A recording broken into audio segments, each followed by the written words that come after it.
नमस्कार दोस्तों, आपका स्वागत है मेरे ब्रेनी गेम प्ले चैनल में। आई होप गाइज आप सभी अच्छे हो। तो बिना किसी रुकावट के शुरू करते हैं आज की वीडियो। आज हम बात करेंगे त्र्यंबकेश्वर ज्योतिर्लिंग के बारे में। त्र्यंबकेश्वर ज्योतिर्लिंग मंदिर महाराष्ट्र प्रांत के नासिक जिले में त्र्यंबक गांव में है। यहाँ के निकटवर्ती ब्रह्मगिरी नामक पर्वत से गोदावरी नदी का उगम होता है।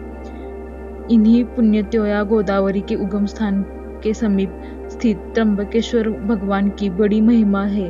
गौतम ऋषि तथा गोदावरी के प्रार्थनानुसार भगवान शिव इस स्थान में वास करने की कृपा की और त्र्यंबकेश्वर नाम से विख्यात हुए। मंदिर के अंदर एक छोटे से गड्ढे में 3 छोटे छोटे लिंग है। ब्रह्मा, विष्णु और शिव इन तीनों देवों के प्रतीक माने जाते हैं। शिव पुराण के अनुसार ब्रह्मगिरी पर्वत के ऊपर जाने के लिए चौड़ी 700 सीढ़ियां बनी हुई है। इन सीढ़ियों पर चढ़ने के बाद रामकुंड और लक्ष्मण कुंड मिलते हैं और शिखर के ऊपर पहुंचने पर गोमुख से निकलती हुई भागवती गोदावरी के दर्शन होते हैं। त्र्यंबकेश्वर ज्योतिर्लिंग में ब्रह्मा, विष्णु और महेश तीनों ही विराजित है। यही इस ज्योतिर्लिंग की सबसे बड़ी विशेषता है। अन्य सभी ज्योतिर्लिंगों में केवल भगवान शिव ही विराजित है। गोदावरी नदी के किनारे स्थित त्र्यंबकेश्वर मंदिर काले पत्थरों से बना है। मंदिर का स्थापत्य अद्भुत है। इस मंदिर के पंचक्रोशी में काल सर्प शांति, त्रिपिंडी विधि और नारायण नागबली की पूजा संपन्न होती है, जिन्हें भक्तजन अलग अलग मुराद पूरी होने के लिए करवाते हैं। इस प्राचीन मंदिर का पुनर्निर्माण तीसरे पेशवा बालाजी अर्थात नानासाहेब पेशवा ने करवाया था। इस मंदिर का जीर्णोद्धार 1755 में शुरू हुआ था और 31 साल के लंबे समय के बाद 1786 में जाकर पूरा हुआ था। कहा जाता है कि इस भव्य मंदिर के निर्माण में करीब 16 लाख रुपए खर्च किए गए थे, जो उस समय काफी बड़ी रकम मानी जाती थी। गांव के अंदर कुछ दूर पैदल चलने के बाद मंदिर का मुख्य द्वार नजर आने लगता है। त्र्यंबकेश्वर मंदिर की भव्य इमारत सिंधु आर्य शैली का उत्कृष्ट नमूना है। मंदिर के अंदर गर्भगृह में प्रवेश करने के बाद शिवलिंग की केवल अर्घा दिखाई देती है, लिंग नहीं दिखाई देता। अंदर 1-1 इंच के 3 लिंग दिखाई देते हैं। इन लिंगों को त्रिदेव ब्रह्मा, विष्णु और महेश का अवतार माना जाता है। भोर के समय होने वाली पूजा के बाद इस अर्घा पर चांदी का पंचमुकुट चढ़ाया जाता है। प्राचीन काल में त्र्यंबक गौतम ऋषि की तपोभूमि थी। अपने ऊपर लगे गोहत्या के पाप से मुक्ति पाने के लिए गौतम ऋषि ने कठोर तप कर शिव से गंगा को यहाँ अवतरित करने का वरदान मांगा। फलस्वरूप दक्षिण की गंगा अर्थात गोदावरी नदी का उगम हुआ। गोदावरी के उगम के साथ ही गौतम ऋषि के अनुनय विनय के उपरांत शिवजी ने इस मंदिर में विराजमान होना स्वीकार कर लिया। 3 नेत्रों वाले शिवशंभु के यहाँ विराजमान होने के कारण यह जगह को त्र्यंबक कहा जाने लगा।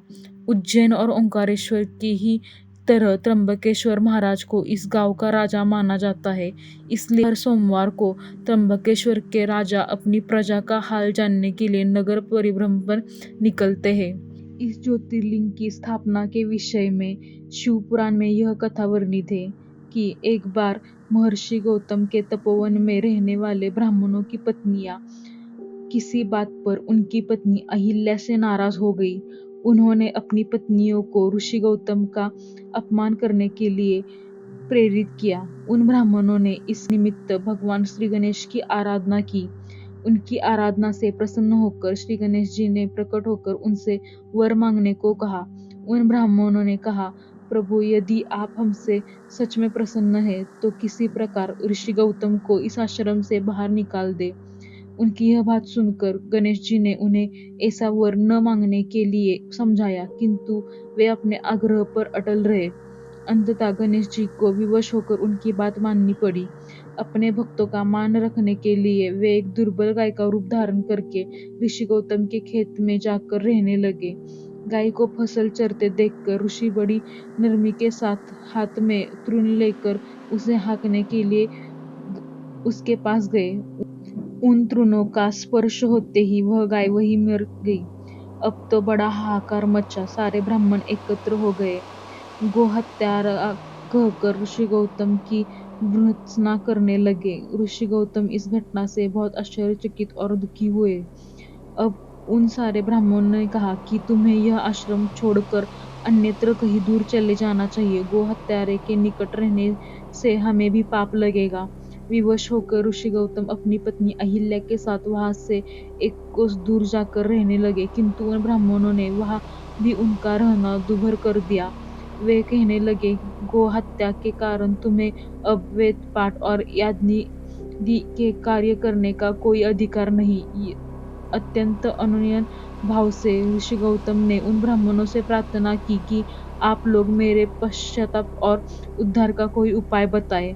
तब उन्होंने कहा, गौतम, तुम अपने पाप को सर्वत्र सबको बताते हुए 3 बार पृथ्वी की परिक्रमा करो, फिर लौटकर यहाँ 1 महीने तक व्रत करो। इसके बाद ब्रह्मगिरि की 101 परिक्रमा करने के बाद शुद्धि होगी, अथवा जहाँ गंगा जी को लाकर उनके जल से स्नान करके 1 करोड़ पार्थिव शिवलिंगों से शिवजी की आराधना करो। इसके बाद पुनः गंगा जी में स्नान करके इस ब्रह्मगिरि की 11 बार परिक्रमा करो। फिर 100 घड़ों के पवित्र जल से पार्थिव शिवलिंगों को स्नान कराने से तुम्हारा उद्धार होगा। ब्राह्मणों के कथनानुसार महर्षि गौतम ने सारे कार्य पूरे करके पत्नी के साथ पुनः तल्लीन होकर भगवान शिव की आराधना करने लगे।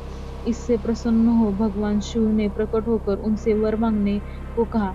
महर्षि गौतम उनसे कहा, भगवान, मैं यही चाहता हूँ कि आप मुझे गोहत्या के पाप से मुक्त कर दे। भगवान शिव ने कहा, गौतम, तुम सर्वथा निष्पाप हो। गोहत्या का अपराध छल पूर्वक लगाया गया था। छल पूर्वक ऐसा करवाने वाले तुम्हारे आश्रम के ब्राह्मण को मैं दंड देना चाहता हूँ।